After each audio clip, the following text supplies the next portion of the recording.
better strap yourself in. It's time for the Howie Carr Show. Well, then let's look at Hillary Clinton's job as a defense attorney, where she defended a rapist and accused a 12-year-old girl of seeking an older man out to have sex. I'm glad you brought that up because the accusation from Donald Trump and from the surrogates by PolitiFact has been paraded completely false. The claim completely false. She never laughed at the young lady. Live from an undisclosed location. What do you say to voters that have doubted her on the trust issue and now see these things coming through via WikiLeaks? First thing on WikiLeaks, I mean, the FBI and the Director of National Intelligence has said this is hacking, that Russians are behind it. The Russian government is behind it. So anybody that would hack to try to destabilize an election, you can't automatically assume that everything in all of these documents are even real. Unchained and unstoppable. Let me start by saying Hillary Clinton has been a terrible candidate. And under other circumstances, she would probably lose, and you could have a real contest of ideas. Who do you love? Howie Carr. But we could use a little of that today. You don't believe this! See what I mean? Now, wait. Give that guy a hand. They've had a very bad week in the Trump campaign. If you only listen to one television station and nobody ever tells you the truth, you get like that. Rump swabs, hacks, and moonbats beware. It's Howie. 1-844-500-4242. It's Casual Friday here at the Howie Carr Show. I decided not to change into my tie and my regular shirt with a collar. Just going to wear a nice sweatshirt here today for Casual Friday. So if anyone's offended, I apologize to you. Anyway, if you're, last hour we had with us Congressman Bruce Poliquin from the 2nd Congressional District. He's going to be at the Auburn High School football game later tonight in Auburn, Maine. And if you run into him and you ask him for some tickets, don't blame me. I offered him a stack. I offered him a stack of those Red Sox tickets. You know, those tonight's the first game of the American League Championship Series, and I've got tickets for the game. You were trying to force the tickets on him as he was walking out the door. I offered him ALDS, the American League Division Series. I offered him wild card tickets. I'm saving the World Series tickets to give away myself tomorrow to people who buy my product in Swansea, New Hampshire at the Pumpkin Fest. But we've got tickets. I know there's no games at Fenway Park, but there are a lot of tickets for those games, and we've got them, and we're going to be giving them away as the days go by here. Welcome to the Howie Carr Show. Our toll-free number is 1-844-500-4242. Before we get to our next topic, though, I do have to mention, I don't know who did this story, the regrets of Lincoln Chafee, failed presidential candidate. Dispatches from his quote-unquote sabbatical year. He's taking a sabbatical year. I think he's taking a sabbatical rest of his life is what he's taking. You know, I mean, it's not like he's going back to becoming an entrepreneur to run Apple or Microsoft or anything like that. He used to shoe horses, didn't he, before he got into municipal politics in Rhode Island? This is the guy who was a Republican, and he became the senator after his father, John Chafee, who was a great guy and a great Deerfield Academy grad like me, died. He got appointed to the Senate. Then he decided to become first he was an independent, and then I think he became a Democrat. He got elected. Got elected governor as an independent, and he banned Christmas trees from the State House. That was the great. Signature accomplishment of his piss poor career as governor of the state of Providence, the state of Rhode Island and Providence Plantations. So now they're asking him today, looking back on the primary. He was in for about 2 minutes. Thank you, Grace. How's police blotter facts looking, by the way? Looking good. Looking good? Looking good. Okay. Looking back on the primary, Governor, are there things you wish you did better? This is what he said. I guess the big mistake, I went back and forth on including the metric system angle. That was his big error running for president. He pushed the metric system. Yeah. I was saying to myself, should I put it in or not? My wife said no. The metric system will be misunderstood, and she was right. No, I think people understood it very, very well. I think that she was right that you shouldn't have put it in, but it was not a question of being misunderstood. It was a question of being understood. And he got about I don't know. He lasted about 2 minutes. Another thing that didn't go earlier, I said let's be bold. Here's a bold embrace of internationalism. Let's join the rest of the world and go metric. And everybody said, "Where's my remote control?" That was the end of his campaign. I didn't expect the moderator, Anderson Cooper, to interrupt me so much and give me so little time. If I had it to do over again, I would have engaged more and said, I didn't come here to debate 5 people. I came here to debate 4 people. Well, now you know what it's like to be a Republican in a general election debate. Lincoln. I know you used to be a Republican briefly. You were one of those rhino Republicans in name only. So that's the dispatch from Lincoln Chafee's sabbatical year, so as it were. All right. The last caller we had with Bruce Poliquin asked him about the marijuana issue in Maine, and it's also on the ballot in Massachusetts. It's on the ballot in California. If it's not on a ballot near you, it's going to be shortly.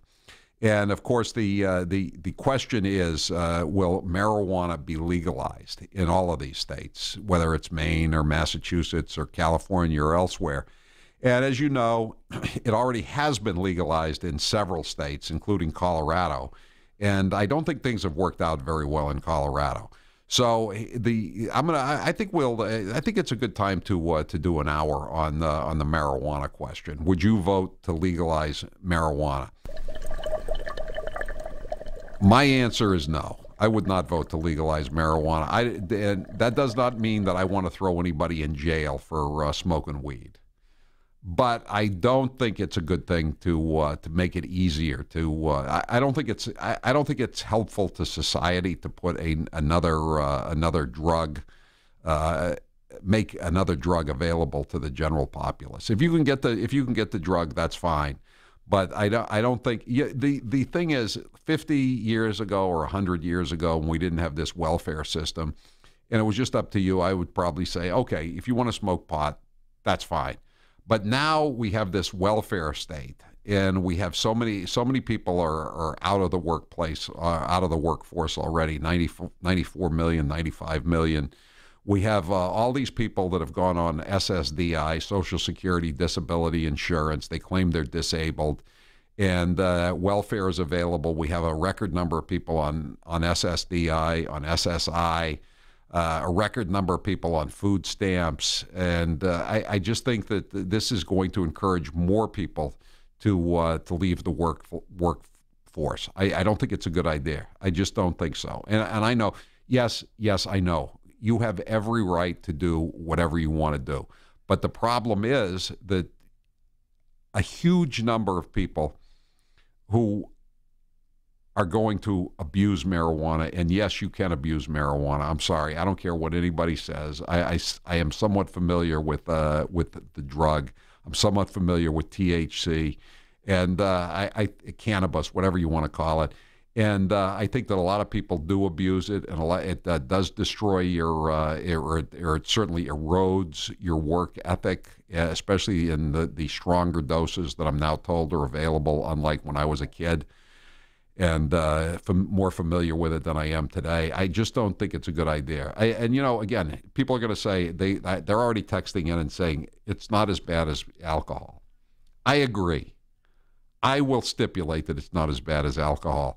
I think that if we had it to do over again, and I'm not for prohibition either, by the way, but I don't think alcohol is a net plus for society. So I don't understand that that's like that's not a good arguing point for me. You know, do you want two alcohols or something that is as dangerous to as large a number of people as alcohol is? Do you want to add another drug to the mix? I don't think you do. And this is one where I happen to be with all the politicians in Massachusetts who are opposed to this. The district attorneys are against this.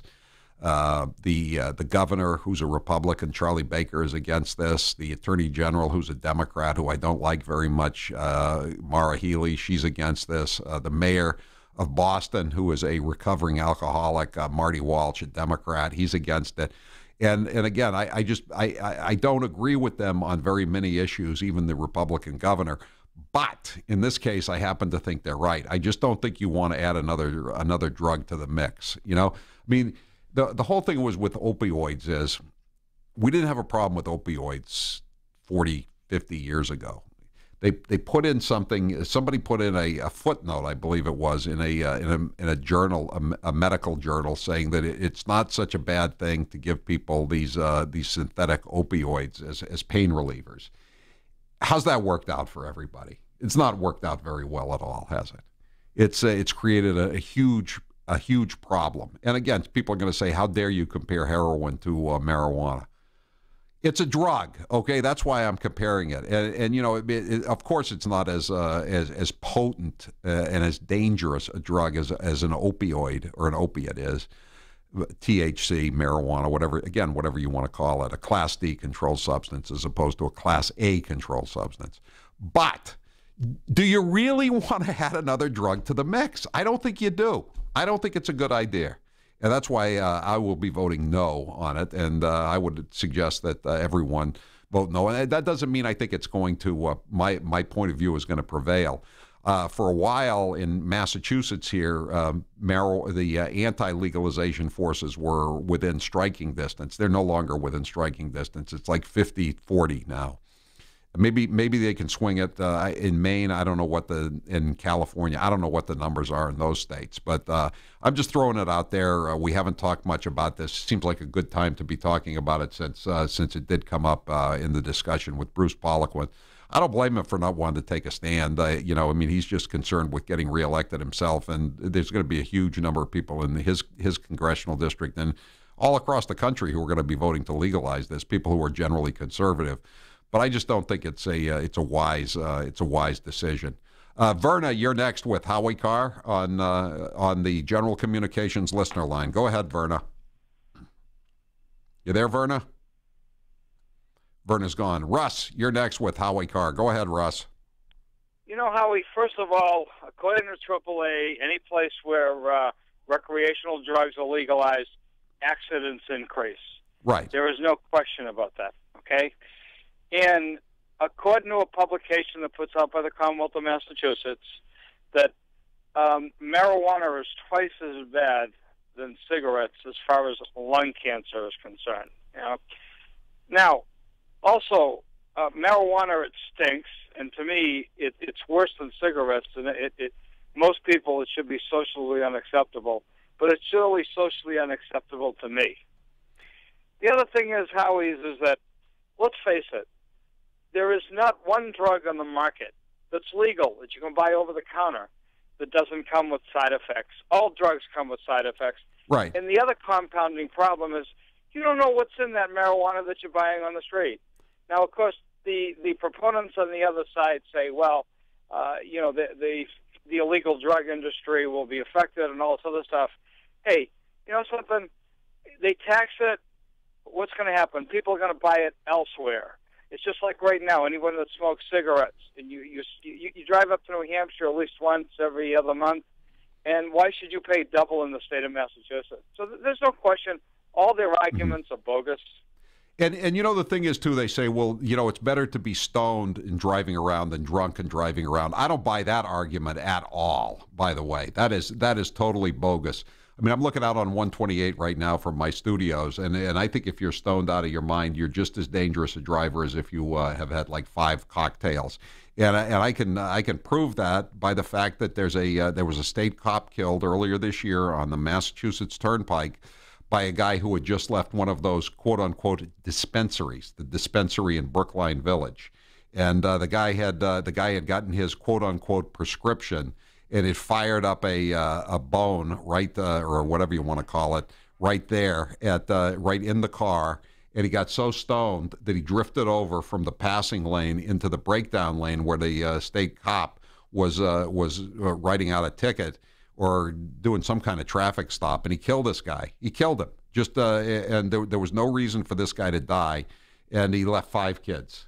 It was just it was a terrible, terrible tragedy. And you can't tell me that there's not going to be more of that. Russ is right. In Colorado, they've had an increase in the number of traffic fatalities.